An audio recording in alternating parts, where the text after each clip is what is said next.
Do you have any last words, Johnny?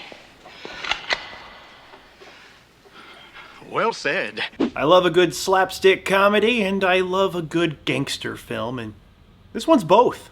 Welcome, y'all. Taylor James Johnson here, and I'm loving the 80s because the 80s was the decade of the slapstick movie parody. And this time, in this film, Johnny Dangerously, they make fun of classic gangster films, and of course, Michael Keaton is absolutely perfect as the title role, Johnny Dangerously. If you're a fan of these classic films, you'll get every joke, and if you're not, you'll still laugh because there's a lot of jokes. Like every 5 seconds there's a joke, or a gag, or a goof, or a laugh, whatever you want to call them. And yes, Michael Keaton is absolutely amazing in this one, but the supporting cast cannot be ignored.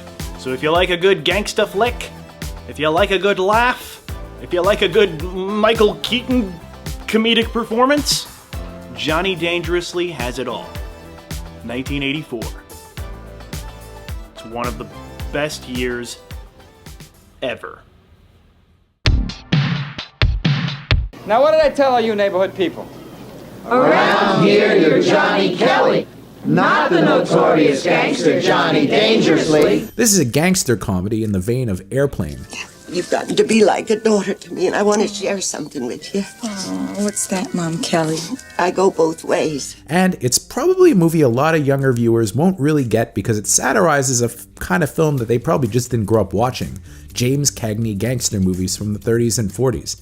Calling all cars, be on the lookout for Johnny Dangerously and two accomplices in a black sedan. I repeat, in a black sedan. Heck, audiences in the 80s probably didn't grow up watching these movies, which is probably why it was kind of a flop. You missed, fuckface! But if you're like me and you like older movies, this one is a treat. It stars Michael Keaton in the title role. People like me, we're like shooting stars. We cross the sky for one moment in time, and then we plunge to Earth and disappear. Jesus Christ, I'm starting to upset myself. Yes, that's right. Long before he was Batman, I'm Batman, or even Beetlejuice, Keaton was a hotshot young comedy star.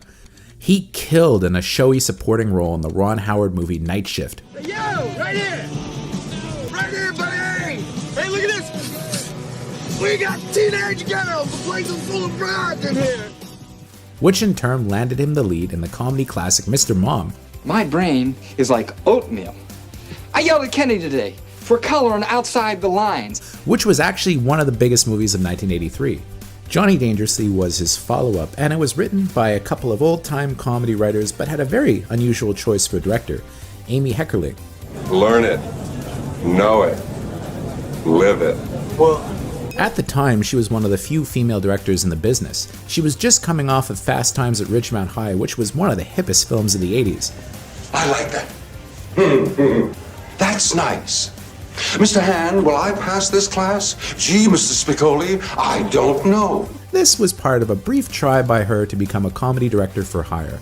Apparently this one went just fine, but she had a miserable time with Chevy Chase, who'da thunk it, on her follow-up, National Lampoon's European Vacation. Clark, maybe he knows how to get to the hotel. Oh, yeah, I hate to bother you, but we're from the United States. We're staying at the Royal Imperial Windsor Arms. Well, you go back the way you came, and you just keep going to... Oh, my God. Her experience on that movie led to her deciding that, hey, she was going to do her own stuff going forward. Hey! Oh, no! Put me back in! Put me back in, please! Buddy, let go of my head and put me back inside!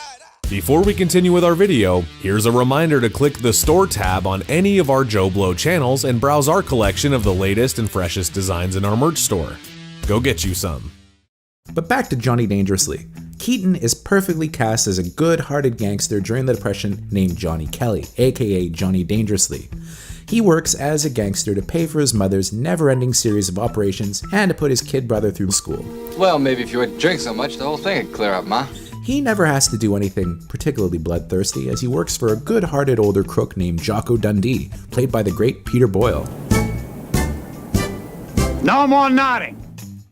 When his mentor steps down, Johnny gets the reins of the syndicate, but has to deal with a traitorous underling, Joe Piscopo's Danny Verman. Well, I fulfilled a lot of people's predictions about me. I've become a real scumbag. As I said, this was highly inspired by the James Cagney movies, in particular The Public Enemy and The Roaring Twenties. The later film actually figures heavily into the plot. Keaton's Johnny is a very Cagney-esque mug, with Piscopo playing a takeoff on the bad guy parts Humphrey Bogart used to play before he reinvented himself as a good guy in The Maltese Falcon and Casablanca. Who did that? Oh, sorry, did I get you? Both him and Piscopo seem to be wearing eyeliner, which was a common thing for actors on black and white film in the 1930s, but it's super noticeable in color film, which is actually really funny. It's an interesting piece of 80s nostalgia with a cast very much of its time, particularly in the casting of two vets of the classic TV show Taxi, Mary Lou Henner and Danny DeVito. You've always seemed to me to be more sensitive than the rest. We should spend some time together. Danny DeVito wasn't a household name yet, with him only really breaking out beyond his fame on Taxi once he did Romancing the Stone, which was the same year as this. Mary Lou Henner never quite made it onto the A-list as far as films go, but she's a lot of fun as Johnny's nightclub chanteuse love interest, a tough-talking dame in the Bette Davis vein. You got spirit, spunk, fire, verve. You got those. But the one who really steals this movie, and it's crazy that he does, is Joe Piscopo. Now I gotta say, Piscopo is a bit of a punchline these days, but kind of unfairly, as he's actually really funny in this. At the time, Piscopo and Eddie Murphy were pretty much the only two reasons to watch Saturday Night Live, and it likely looked like Piscopo was going to be a big star like Eddie Murphy became. Do you know who I am? I save McCheese, pal. Apparently, director Brian De Palma was a massive fan of this movie, with him laughing his ass off during an early studio screening, which is why both Joe Piscopo and Danny DeVito ended up starring in his own not very good mob comedy, Wise Guys. Piscopo has all the movie's funniest lines, including my favorite recurring gag. You shouldn't hang me on a hook. My father hung me on a hook once. Now, the movie wasn't all that big of a hit when it hit theaters, which is why some of you watching this that weren't born in the 80s may have never heard of it. It made about $17.1 million, which wasn't bad for 1984, and Michael Keaton's follow-up Gung Ho was a much bigger hit. It also had a very curious home video release, where the theme song, which is sung by Weird Al Yankovic, was dropped in favor of a cover of the Cole Porter song Let's Misbehave, which also features in the film. It's been restored on all recent releases though. Overall, Johnny Dangerously is a pretty fun movie, and you have to give it credit with how racy it was for a PG-13 comedy. There's something you don't see every day. You see, back in 1984, the rating was still brand new, so they were able to get a ton of leeway by having the movie's bad guy, Richard Dimitri's Maroney, being a master of the malpropism. So he's able to say things like Fargan ice holes or Coke sorkers without it being too much trouble with the MPAA. So if you find jokes like that funny, or this one, You Fargan sneaky bastard. I'm gonna take you to work. I'm gonna crush your boils in a meat grinder. Dirty Samana Patch, my own club. Wouldn't it be amazing to watch Johnny Dangerously with a Michael Keaton commentary track? I mean, I interviewed him a couple weeks ago and he seemed like a pretty nice guy, so who knows? Maybe he'd do it. Give us Johnny Dangerously, the collector's edition, with a commentary track. And hey, bring in Joe Piscopo, Danny DeVito, Mary Lou Henner. Make it a party. Until then, Johnny Dangerously, worth checking out and definitely the best movie you never saw. So next time, do the smart thing. Don't let anything come between your testicles and you.